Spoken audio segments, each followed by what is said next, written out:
হে hello everyone, আবারও চলে এলাম তোমাদের কাছে আমার বিকালের একটা ছোট্ট মিনি ব্লগ নিয়ে। এই যে ছোট ছোট গাছগুলো দেখছো, এগুলো আমি 2 দিন আগেই কিনে নিয়ে এসেছি।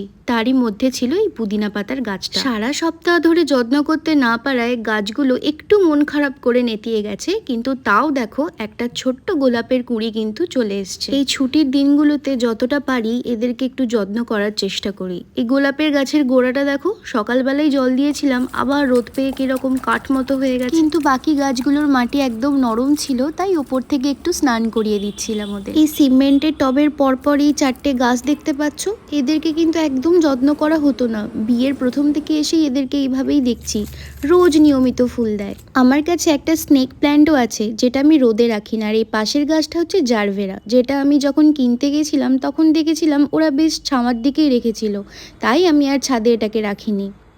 বিকালবেলা আমার বেশ এই পরিবেশটা ভালোই লাগে, গাছে জল দিই আর সামনে কত গাড়ি যায়। আর জানো তো, আমার রুমের জানলার ভেতরেও কিন্তু আমি একটা গাছ রেখেছি। হ্যাঁ, রুমের ভেতরেও কিন্তু আছে, কিন্তু সেগুলো যেন যত্নের অভাবে একটু কিরকম যেন মন খারাপে নেতিয়ে গেছে।